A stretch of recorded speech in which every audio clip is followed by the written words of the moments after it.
제가 강단에 선 지도 꽤 오래 된 것 같습니다. 매번 강단 앞에 이렇게 있을 때마다 마음이 많이 낮아지고 두렵고 떨리는 그런 마음이 듭니다. 강단 말씀은 제 자신이 이루고 경험한 사실만 전하는 것이 아니라 주님께서 명하시는 말씀을 전해야 된다고 그렇게 생각을 하고 있습니다. 제가 성도님들에게 드리는 말씀이 아니라 주님이 모든 성도님들에게 드리는 말씀을 제가 대언한다고 그렇게 생각을 합니다. 강사인 저도 그 말씀 앞에 서게 됩니다. 강사가 자기 말씀을 전하는 것이 아니라 주님의 말씀을 전해야 된다고 그렇게 생각을 합니다. 저는 이제 생각하기를 성도는 자격이 있어서 성도가 된 것이 아니라 주님의 은혜 가운데 나올 때 주님의 은혜를 입어서 은혜로 성도가 되었다고 그렇게 믿습니다. 주님의 일꾼들도 역시 마찬가지로 생각합니다. 자격이 있어서 일꾼이 된 것이 아니라 주님 앞에 일하고자 하는 마음을 가질 때 은혜로 세우심을 입어서 주님의 일에 동참하는 것으로 그렇게 믿습니다. 강단 말씀 전하는 것도 역시 마찬가지로 봅니다. 말씀을 전할 자격이 있어서 전하는 것이 아니라 하나님께서 은혜를 주셔서 말씀할 기회가 주어질 때 두렵고 떨리는 마음으로 주님의 말씀을 대언한다고 그렇게 생각을 합니다. 성도님들 또한 말씀을 들을 때 어떤 때는 찌르는 말씀도 있고 때리는 말씀도 있고 또 위로의 말씀도 있다고 봅니다. 그런데 강사를 보지 말고 주님을 보시면은, 주님을 생각하시면은 개인적인 그런 사사로운 말씀이 아니라 하나님의 말씀인 것을 기억하게 될 것입니다. 하나님께서 밝히시고 치료하시고 회복하실 것이라고 생각합니다. 오늘 말씀은 장례로 시작을 하도록 하겠습니다. 1948년 잠깐만요.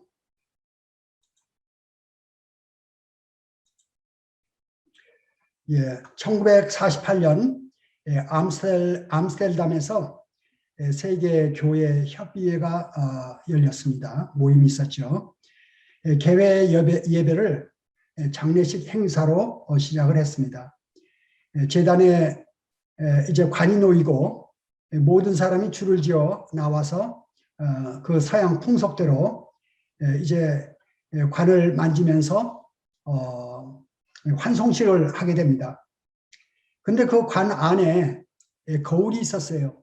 커다란 거울을 그 관 안에다가 넣어놨습니다.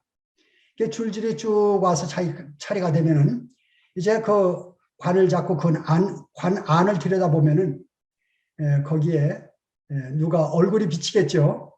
누구겠습니까? 자기 얼굴이 비치게 됩니다. 관 속에. 모두가 관 속에 있는 자기 얼굴을 보고 그리고 이제 환송식을 하게 됩니다. 잘 가세요. 그게 이 서양의 이제 장례식입니다.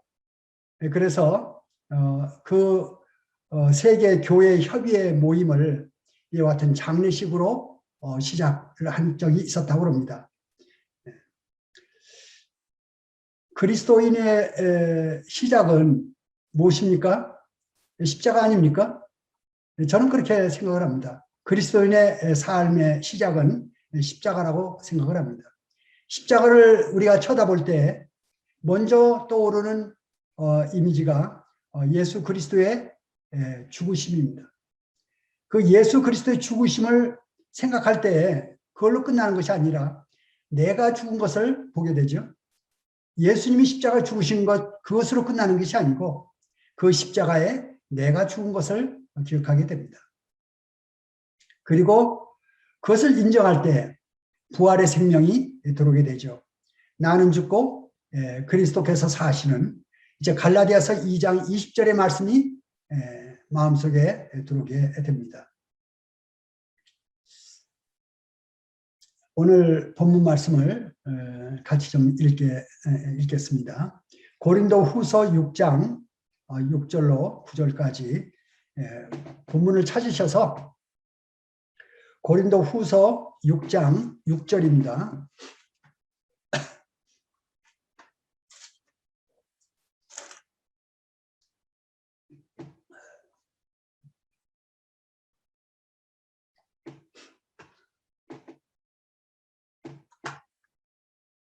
찾으셨으면 6장 6절로 9절까지 한 목소리로 천천히 같이 읽겠습니다. 깨끗함과 지식과 오래 참음과 자비함과 성령의 감화와 거짓이 없는 사랑과 진리의 말씀과 하나님의 능력으로 의의 무기를 좌우에 가지고 영광과 욕됨으로 그러했으며 악한 이름과 아름다운 이름으로 그러했으며 우리는 속이는 자 같으나 참되고 무명한 자 같으나 유명한 자요 죽은 자 같으나 보라 우리가 살아있고 징계를 받는 자 같으나 죽임을 당하지 아니하고 근심하는 자 같으나 항상 기뻐하고 가난한 자 같으나 많은 사람을 부유하게 하고 아무것도 없는 자 같으나 모든 것을 가진 자로다. 말씀을 이렇게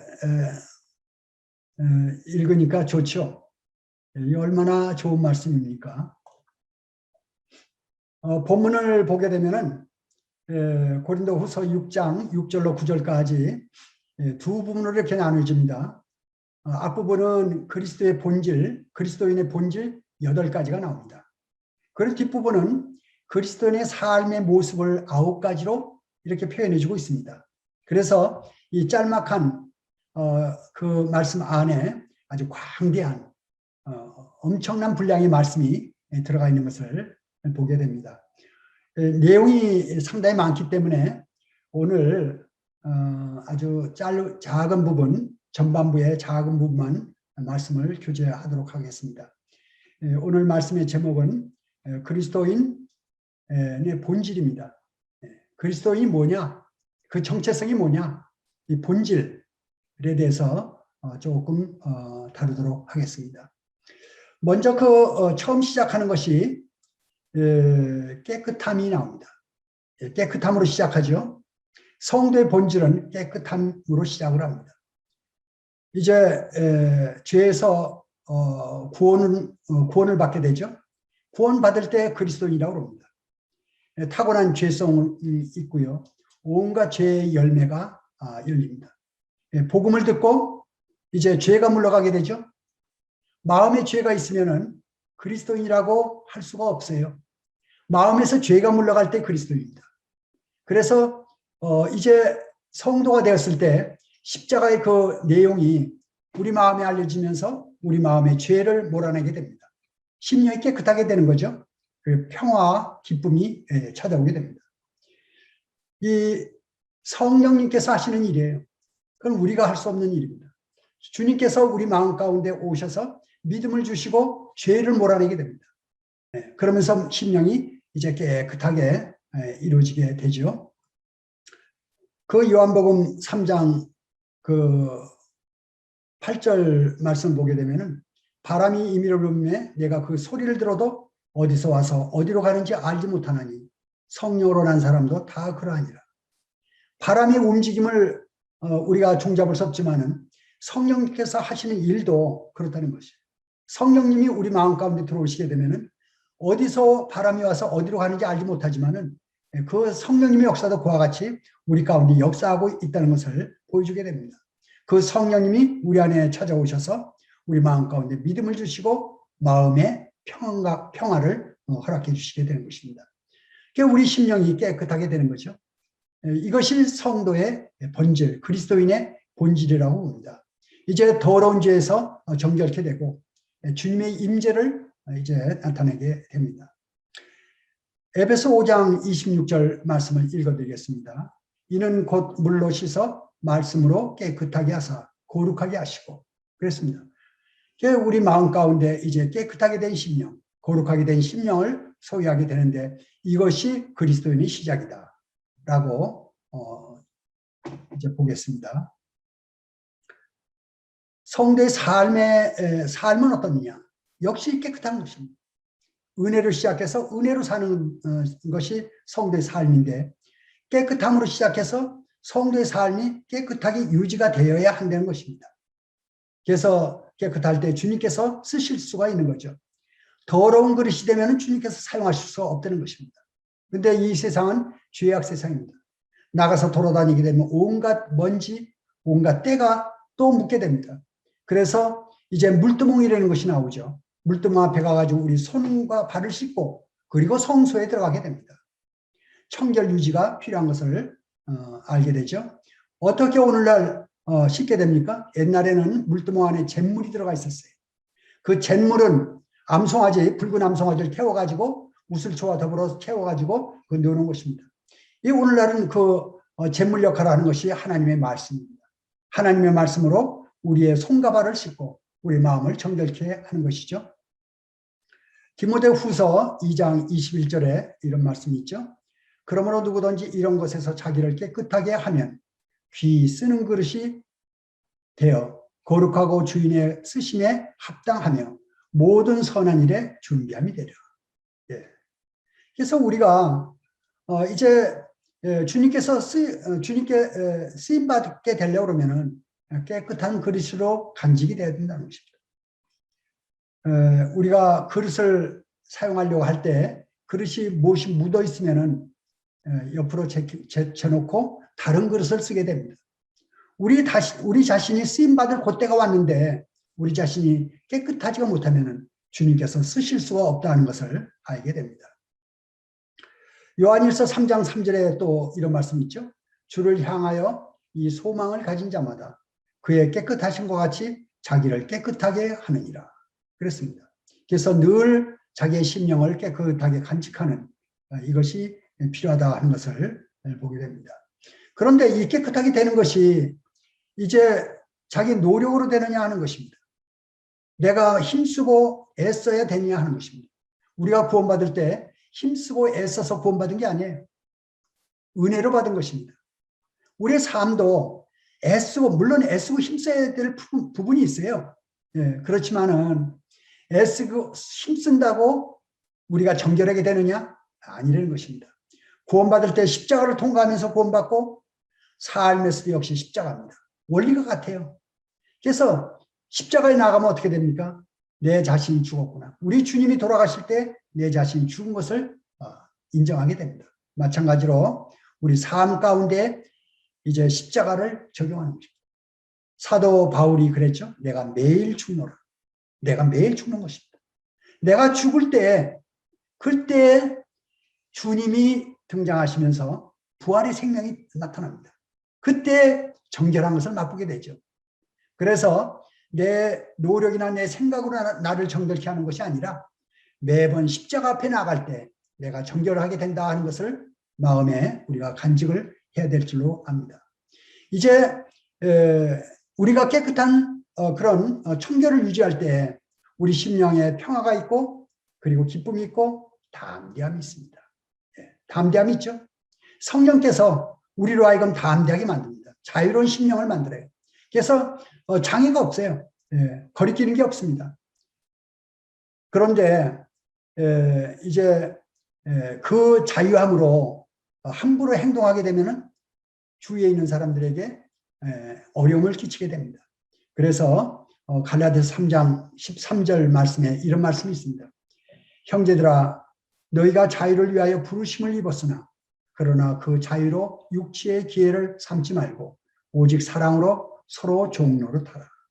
그래서 이제 나의 자유함으로 주변에 있는 사람들에게 거리낌이 된다든지 또는 부담을 준다든지 그래서는 안 된다는 것이죠. 고린도전서 10장 28절 29절도 말씀드리겠습니다. 누가 너에게 이것을 재물이라 말하거든 알게 한 자와 그 그 양심을 위하여 먹지 말라. 내가 말한 양심은 너희 것이 아니요 남의 것이니 어찌하여 내 자유가 남의 양심으로 말미암아 판단을 받으니. 내가 함부로 행동함으로 옆에 있는 사람 양심에 거리낌을 준다는 것입니다. 안 된다는 거죠. 그래서 나의 자유함을 내가 절제하고 상대방의 심령, 상대방의 자유를 돌아보고 이제 배려하는 것입니다. 이것이 참 자유예요. 참 자유라는 것은 내 마음대로 하는 게 자유가 아닙니다.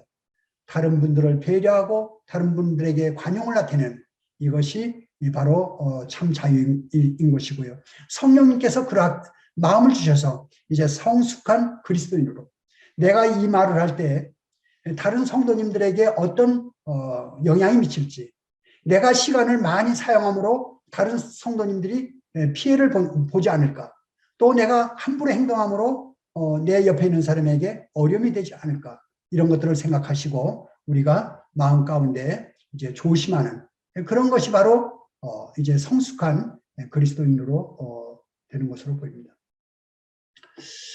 이제 깨끗한 심령은 담대함을 주고요. 그리고 주위를 배려하고 살리는 그런 역할을 하게 되고 주위를 행복하게 하는 그런 삶으로 인도하는 것으로 보입니다. 두 번째 나오는 항목이 지식이죠. 성도의 본질, 두 번째는 지식입니다. 하나님을 아는 지식, 주님을 아는 지식입니다. 그 주님 오셨을 그 당시 1세기 이스라엘이 하나님을 몰랐습니다. 그리고 예수 그리스도를 몰라봤죠. 그리고 주님을 십자가에 내어줬습니다.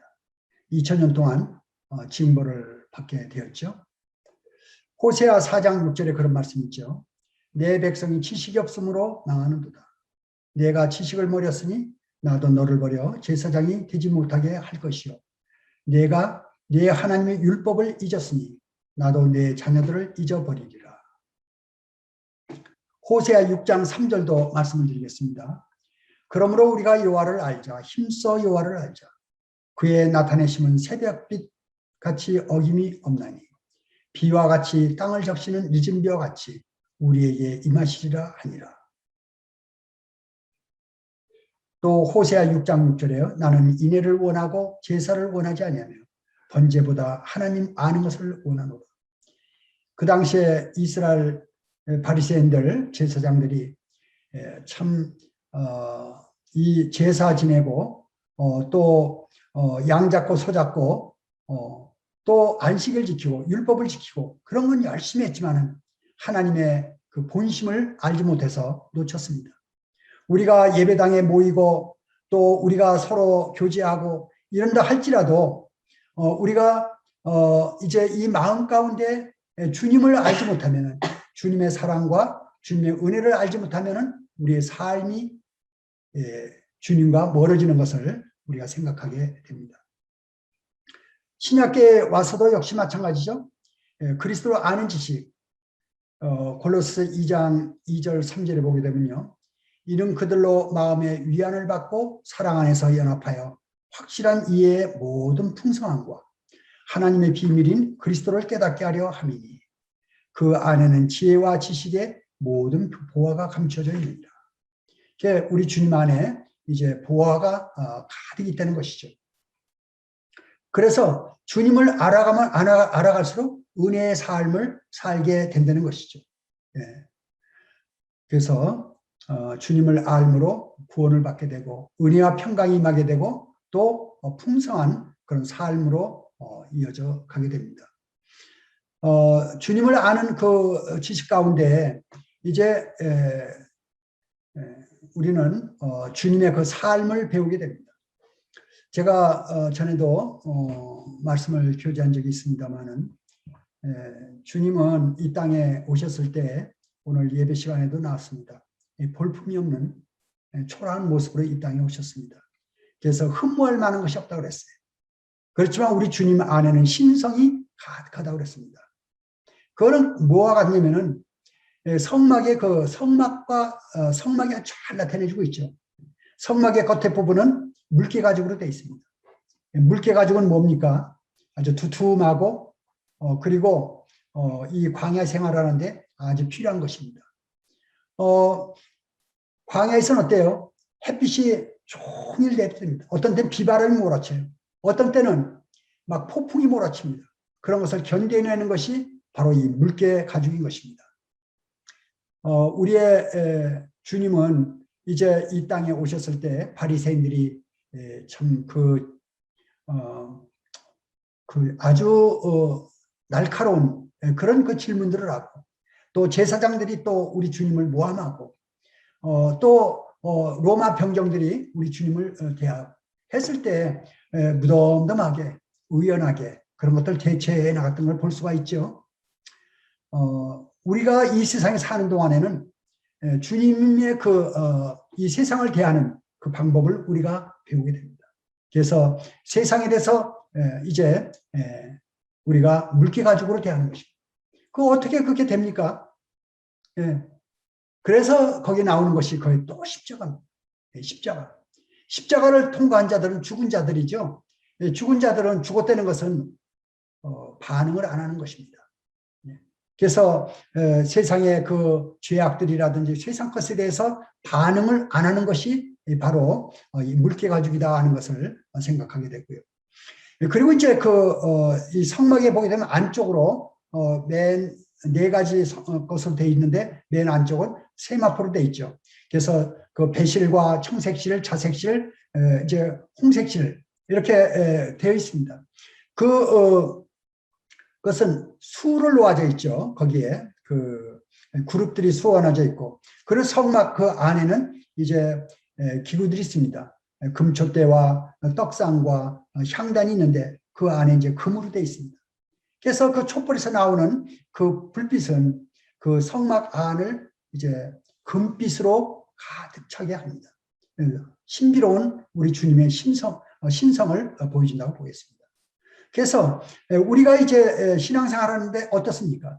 우리의 겉은 참 흠모할 것이 없는 주님을 닮아서 그냥 볼품이 없는 것처럼 보이지만은 우리 심령 안에 주님과 교통함으로 우리 심령이 세밀하게 주님과 교통하는 가운데 있을 때 우리는 성소를 이루고 있다는 것을 잘 보여주게 됩니다. 이것이 바로 주님을 알아가는 지식인 것입니다. 우리 주님과 깊은 교제 가운데 있는 심령인 것을 우리는 알게 되죠. 그래서 주님께서 말씀하시기를 예수 그리스도를 아는 지식에서 자라가라 그랬습니다. 이제 이론적인 지식이 경험적인 지식이 됩니다. 우리가 성경을 읽음으로 이런 많은 이제 좋은 지식들을 우리가 깨닫게 됩니다. 그리고 삶에서 주님과 교제함으로 그것이 이제 경험적인 것으로 변화를 잇게 되죠. 이러한 삶을 통해서 우리 심령이 성장해 가고 장성한 그리스도인이 돼가게 됩니다. 히브리서 5장 13절 14절 말씀을 읽어드리겠습니다. 이는 젖을 먹는 자마다 어린 아이니 위의 말씀을 경험하지 못한 자요. 단단한 음식은 장성한 자의 것이니 그들은 지각을 사용함으로 연단을 받아 선악을 분별하는 자들이니라. 이제 성장해감에 따라서 말씀을 분별하게 됩니다. 말씀을 잘못 인용하는지, 또 말씀을 잘못 분별하는지, 잘 분별하는지, 또 말씀을 읽을 때 그 말씀의 뜻이 무엇인지 말씀을 분별할 줄 알게 되고요. 또 사건이 일어나요. 살다 보면 이런 일 저런 일들이 일어납니다. 왜 주님께서 이런 일을 일으켜 주셨지? 왜 나에게 이런 일이 일어나지? 왜 저 성도에게 저런 일이 일어나지? 왜 교회에 이런 일이 일어나지? 이런 것들을 영적인 분별력을 갖게 되는 것입니다. 그래서 이제 그리스도 안에서 성장함에 따라서 모든 것을 분별하는 분별력을 갖추게 된다 하는 것을 알게 됩니다. 이것이 이제 두 번째 지식에 대한 부분이 나왔죠. 그래서 그리스도인 성도는 이제 본질이 깨끗함으로 시작해서 그리스도를 아는 지식, 하나님을 아는 지식을 갖게 되는 것이 바로 이 부분이라고 볼 수 있겠습니다. 그리고 이제 세 번째 나오는 것이 오래 참음이죠. 오래 참음. 전에 고린도전서 13장에서 교제한 적이 있습니다. 고린도전서 13장은 사랑의 본질이죠. 사랑의 본질을 얘기할 때 오래 참음이 1번으로 나왔습니다. 그런데 여기 성도 그리스도의 본질에서는 3번째로 등장합니다. 근데 갈라디아서 가게 되면은 갈라디아서 5장에는 성령의 열매가 나오죠. 성령의 열매는 4번째 나옵니다. 오래 참음이.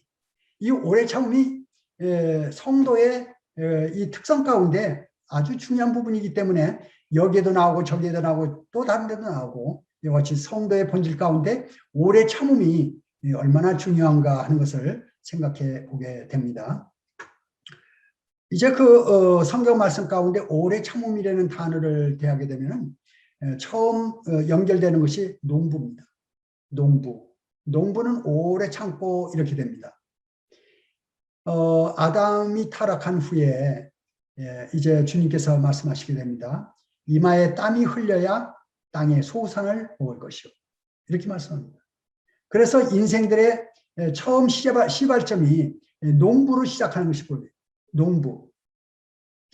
아담이 이제 농사 지을 것을 이렇게 보여주신 것입니다. 그리고 그 이후로 인생들이 이 세상에 살아오면서 농사를 지어온 것을 보게 됩니다.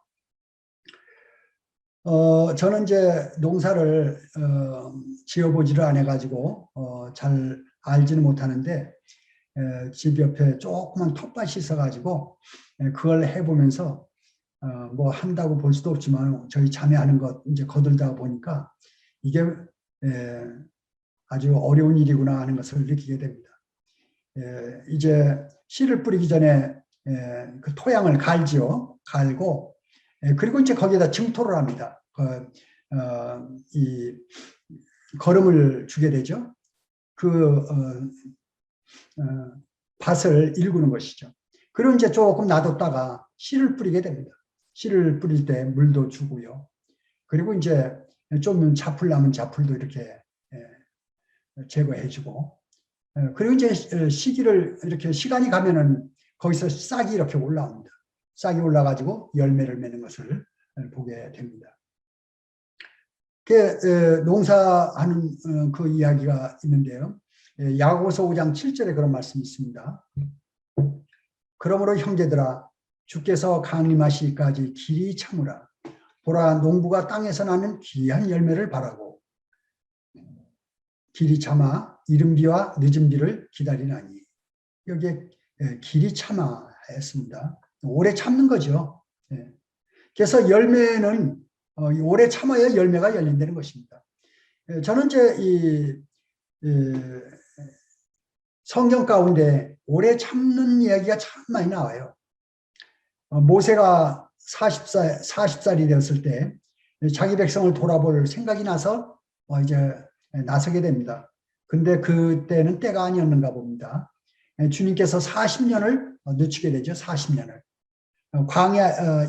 광야에서 40년을 이제 보내게 됩니다. 80세가 되었을 때 이 모세를 부르는 것을 보게 됩니다. 또 다윗도 마찬가지예요. 다윗도 이제 17세 때 그 기름 부음을 받게 되죠. 사무엘에게. 근데 약 13년 동안 30세가 될 때까지 사울 왕에게 쫓겨다닙니다.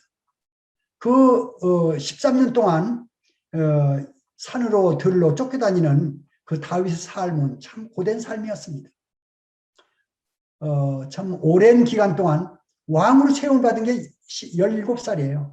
17살에 왕으로 기름 부음 받았는데 이제 진짜 왕으로 된 것은 언제입니까? 30살이 됐을 때. 우리가 이제 성도로 부르심을 받은 때가 언제입니까? 어떤 분은 청년 때, 어떤 분은 학생 때, 어떤 분은 이제 장년 때 성도로 부르심을 받았어요. 근데 제대로 성도의 역할을 하는 때가 언제가 됩니까?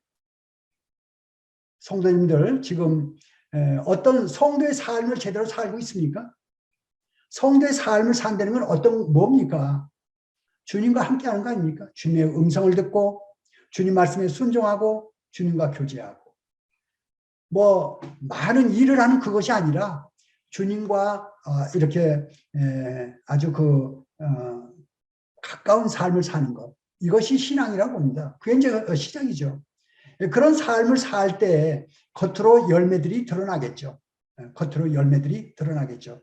그런데 그런 성도의 삶을 사는데도 구원받고 많은 우여곡절이 있습니다. 실패도 하고 세상으로 나가보기도 하고 또 육신적인 일을 해보기도 하고 하나님께서 허락하시는 것 같아요. 그러면서 많은 경험을 가지면서 주님의 말씀을 순종하는 것이 가장 좋구나. 그걸 깨닫게 되죠. 결국은. 결국 아는 것은 우리 주님이 최고다. 이 세상의 부귀영화, 이 세상의 높은 지위, 그것도 아무것도 아니라는 걸 알게 됩니다. 그리고 이 세상의 것은 지나가는 것이고 주님만이 나의 만족, 나의 평화, 나의 기쁨, 나의 소망, 이런 것들을 이제 세상에서 경험하면서 내가 내 마음이 진실한 마음으로 돌아오죠. 주님, 제가 이제 주님과 동행하는 삶을 살 수 있도록 도와주세요.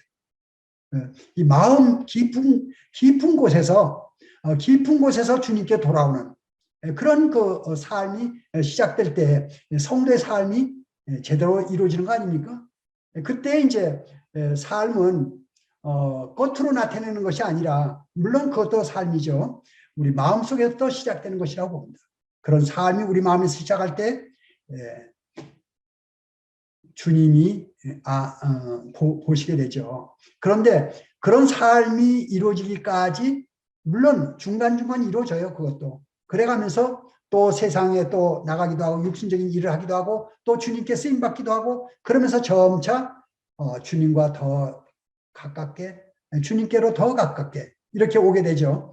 그래서 우리의 이 삶이 정결해지면서 성도의 삶으로 돌아오는데 이 오래 참는 기간이 필요하게 된다 하는 것을 알게 됩니다. 결국은 성도의 본연의 그 삶으로 돌아옵니다. 시간이 길고 짧은 건 있어요. 이 세상에서 아무리 좋은 것이 많다라 하더라도 그거는 나를 행복하게 하는 것이 아닙니다. 결국은 주님이시에요. 주님께서 이제 이런 오랜 기간을 통과하면서 주님께로 돌아오는 이런 사실을 알게 됩니다. 이 오래 참는 것에 대해서 하나님께 대한 사실을 조금 보겠습니다. 요한복음 15장 1절 2절인데요. 나는 참 포도나무요 내 아버지는 농부라. 물은 내게 붙어있어 열매를 맺지 아니하는 가지는 아버지께서 그것을 제거해 버리시고 물의 열매를 맺는 가지는 더 열매를 맺게 하려 하여 그것을 깨끗하게 하시느니라. 그 하나님을 농부로 이렇게 표시했어요. 나는 참 포도나무요 내 아버지는 농부라 그랬습니다. 하나님이 농사를 지신다는 거예요. 저는 이 말씀을 좀 이렇게 깊이 묵상을 좀 해봤습니다. 무슨 농사를 짓는가 좀 생각을 해보니까 하나님이 정말 큰 스케일이 정말 큰 그런 일을 하고 계시는데 천지 창조를 하셨죠. 그건 밭을 일구는 것과 비슷한 것 같습니다. 그리고 씨를 뿌렸어요. 에덴 동산에 이제 아담과 하와를 심었습니다. 씨를 뿌린 거죠. 그리고 이제 가꾸셔요. 가꾸시는 인류의 구속사입니다. 오랜 기간 수천 년의 역사를 통해서 이제 메시아가 오시도록 그런 그 일을 하시게 됩니다. 그래서 예수님이 이 땅에 오시게 되고 이제 십자가에 돌아가시고 오순절날 성령이 오셔서 복음이 전파되고 있습니다. 하나님의 그 사역이 이 땅 가운데 이루어지고 있는 어마어마한 농사를 짓고 계십니다. 하나님께서. 그 농사 지은 소산물이 누구예요? 저와 여러분들이 성도입니다.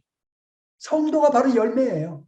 하나님이 우주의 역사, 우주의 농사를 지셨는데 그 우주에 지은 그 농사의 소산물, 작물이 바로 성도라 하는 것을 생각할 때 우리는 하나님의 소산물들입니다.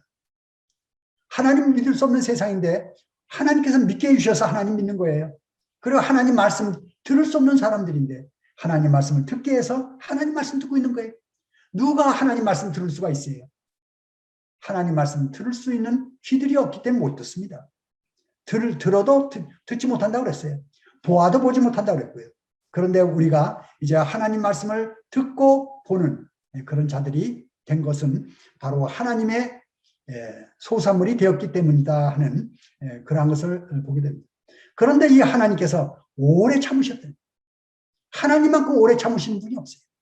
하나님은 정말 그 아담과 하와가 타락한 이후로 이 인생을 구속하기 위해서, 구원하시기 위해서 얼마나 많은 세월 참으셨는지 모릅니다. 그래서 이제 그 오래 참으신 그 하나님이 우리 안에 들어오셔서 우리를 또 참으십니다. 우리는 구원받은 연후에도 주님의 말씀을 순종을 잘 못해요. 왜 그렇습니까? 육신이 있기 때문에. 우리는 청개구리와 같아요.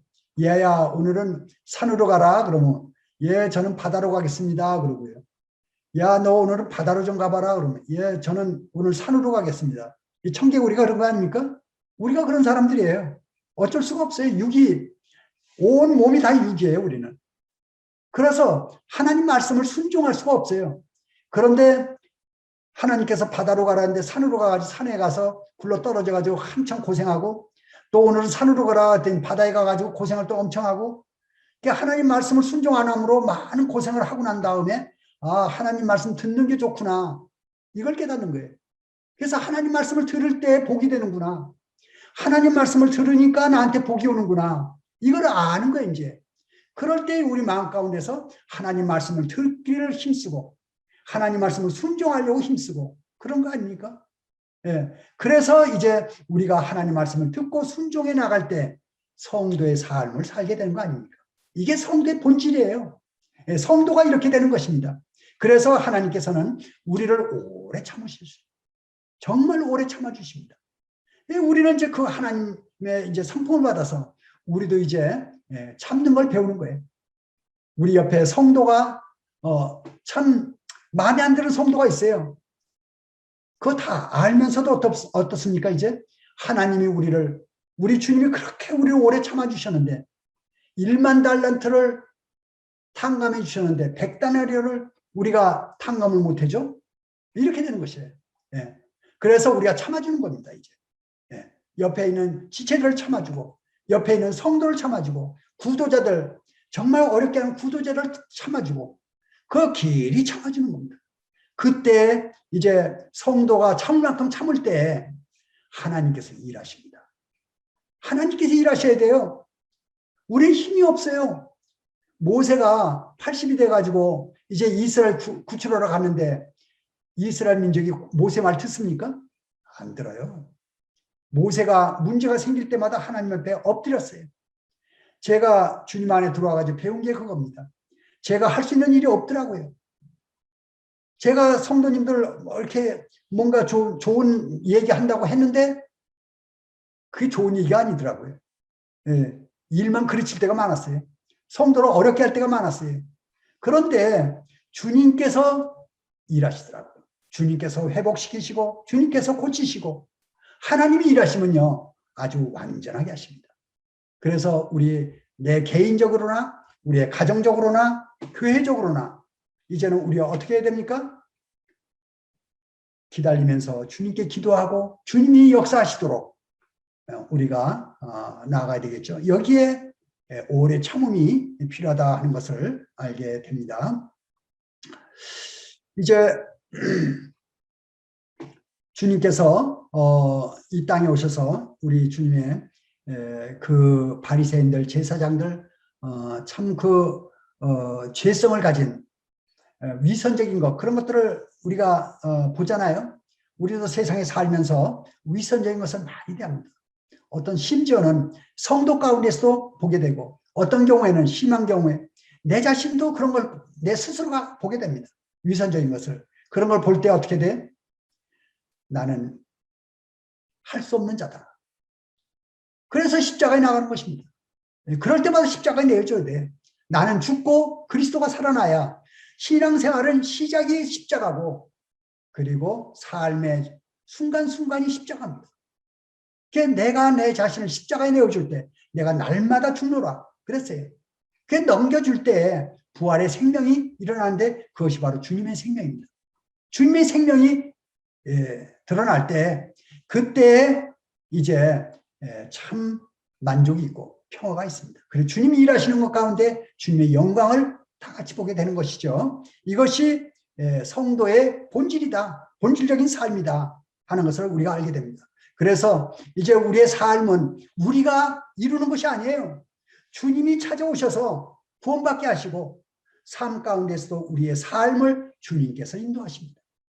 주님께로 우리가 돌아와서 주님의 말씀을 듣고 주님의 음성을 듣고 주님을 순종할 때 우리의 삶이 온전케 된다는 것이죠. 이것이 바로 참다운 삶이지 않는가 하는 생각을 해보게 됩니다. 그 다음에 이제 나오는 것이 자비함. 네 번째가 이제 자비함입니다. 자비함의 반대는 뭡니까? 자비. 제가 생각나는 건 포학이더라고, 포학. 사람, 아무리 점잖고 양선한 사람도 자꾸 건드리면요, 막 화가, 속에서 터져 나옵니다. 엄청 포악하게 돼요. 아주, 온순하고, 고운 사람도 포악하게 되는 것이 사람 본질이에요. 또 성령이 감화라 그러는데 이걸 생각하면서 제가 반대로 생각해 보니까 사탄이 감화더라고요. 사탄의 감동 감화를 받게 되면 어떻게 될까요?